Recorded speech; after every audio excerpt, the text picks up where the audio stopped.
In this episode, we focus on a set of foundational elements that quietly determine whether a security program around a system stays coherent over time or slowly collapses into confusion and finger-pointing.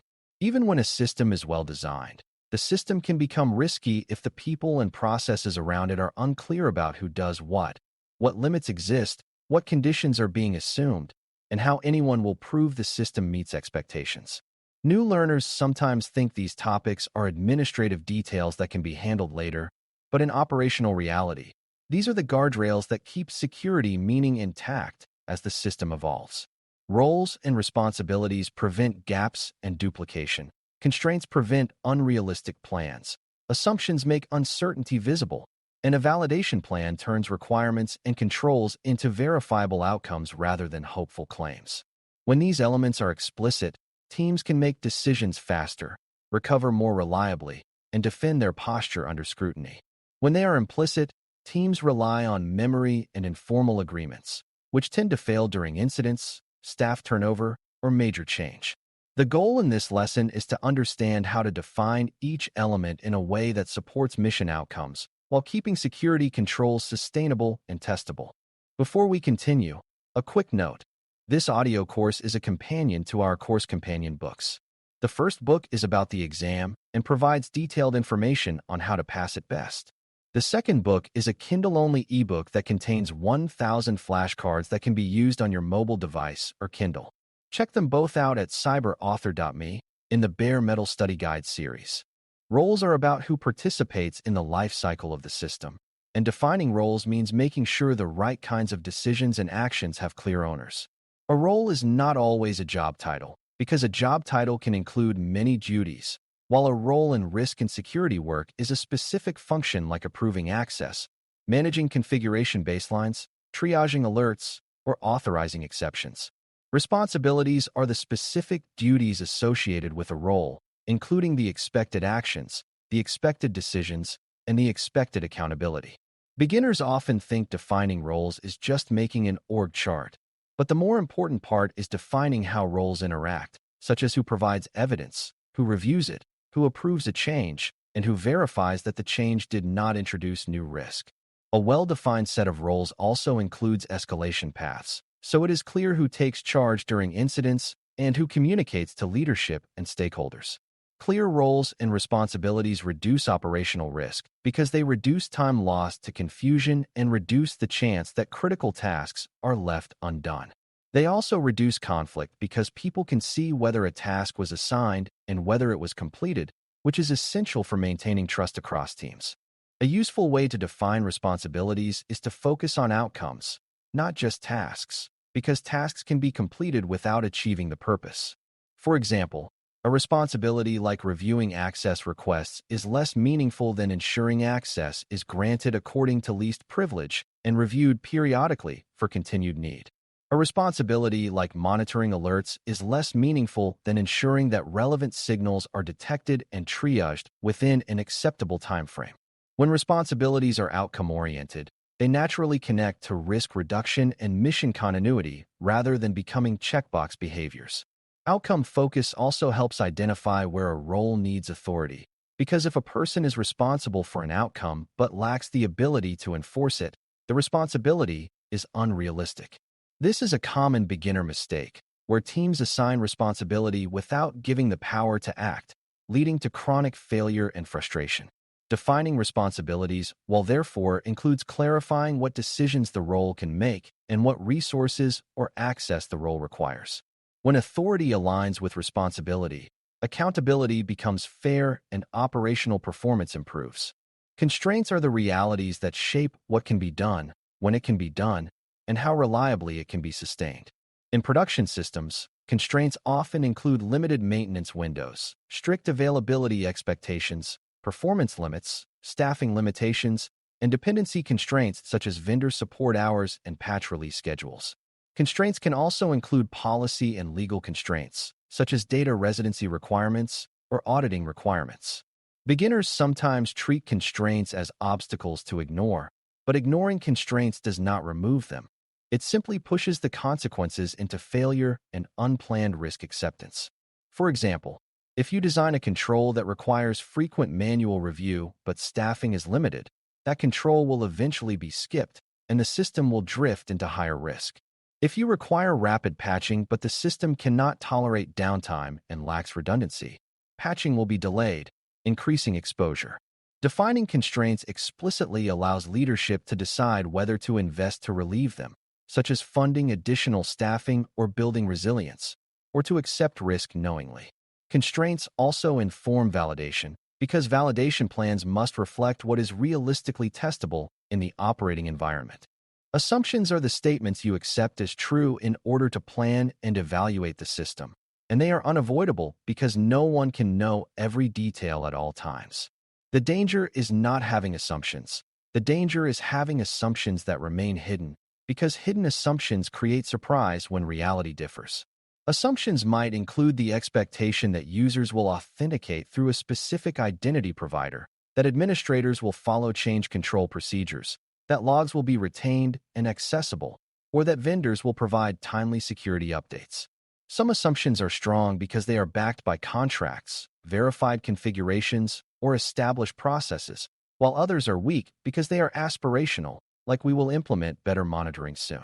A mature approach is to label assumptions by confidence, because low-confidence assumptions should be treated as risk factors that require validation or compensating controls.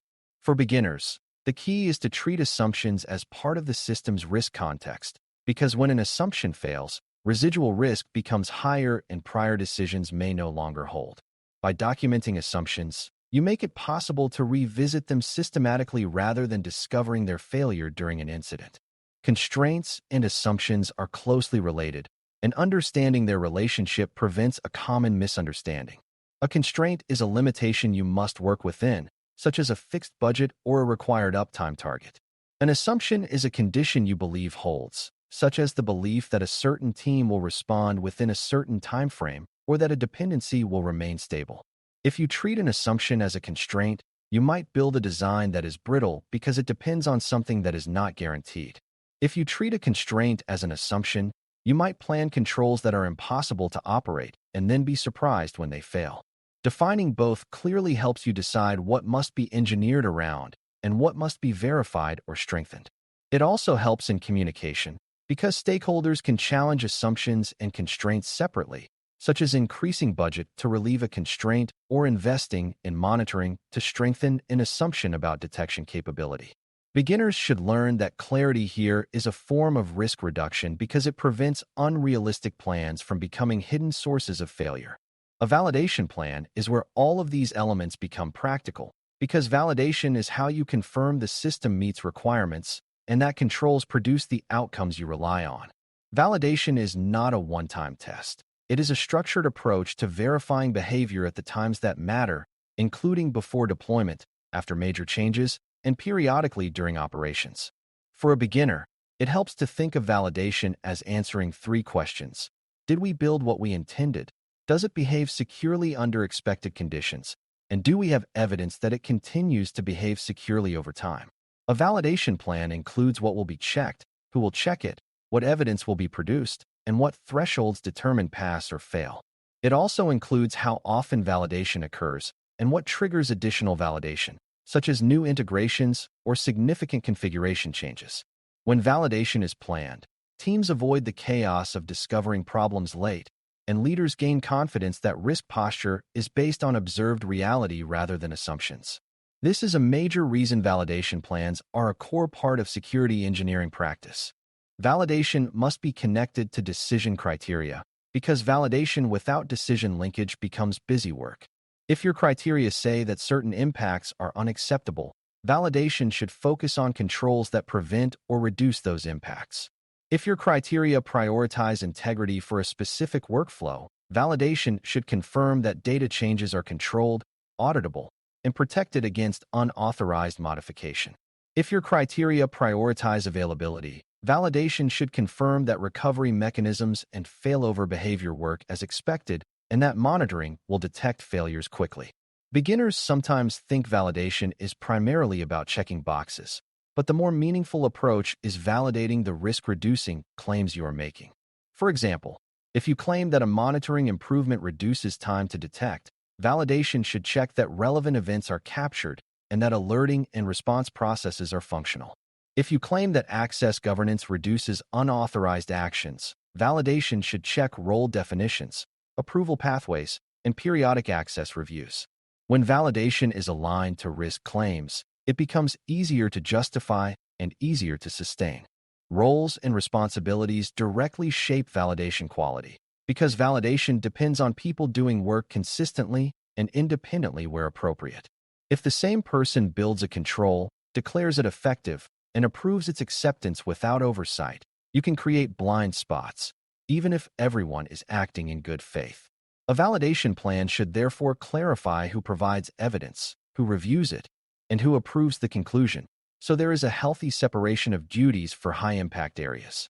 Constraints also shape validation, because some validations may be difficult to perform in production without causing disruption, such as testing recovery mechanisms. In those cases, the plan should specify safe ways to validate, such as scheduled exercises or controlled simulations, while still producing meaningful evidence. Assumptions shape validation too, because validation is how you convert weak assumptions into verified conditions. For beginners, the important connection is that validation is not an add-on. It is the mechanism that keeps assumptions from becoming fantasies and keeps roles and responsibilities from becoming informal promises. A strong validation plan also includes how findings will be handled, because validation often reveals gaps, and gaps require decisions. If validation fails, the plan should guide what happens next, such as initiating remediation, escalating to leadership, or accepting risk temporarily with compensating controls. This is where documentation becomes defensible, because leaders can point to a predefined plan that governed the response rather than improvisation. Validation findings should also feed posture tracking, because they reveal whether residual risk is stable or increasing. For example, if validation repeatedly finds incomplete logging coverage after system changes, that pattern indicates a systemic weakness in change integration that must be addressed. When validation results are integrated into risk management, the organization learns and improves over time rather than treating validation as isolated inspections. Beginners should see that validation is part of a continuous control loop. Define expectations, implement controls, validate outcomes, document decisions, and adjust based on what you learn. That loop is how security stays true as systems evolve. The overarching lesson is that defining roles, responsibilities, constraints, assumptions, and a validation plan is how you turn security intent into operational reality that can be sustained and defended. Roles and responsibilities prevent gaps and confusion. Constraints keep plans honest and feasible. Assumptions make uncertainty visible and manageable, and validation turns risk claims into evidence-based conclusions. When these elements are defined clearly, the system's risk posture becomes easier to manage because everyone knows what is expected and how success is proven. When they are not defined, risk management becomes reactive, inconsistent, and dependent on individual memory, which fails under stress and turnover. If you build the habit of making these foundations explicit, you will create systems that not only launch with security controls, but remain governable, observable, and resilient through change. That is what mature security engineering looks like. Not perfection, but clear accountability, honest constraints, explicit assumptions, and continuous validation that keeps decisions anchored in reality. Thanks for listening. For more audio courses, daily newsletters, and more, please visit baremetalcyber.com.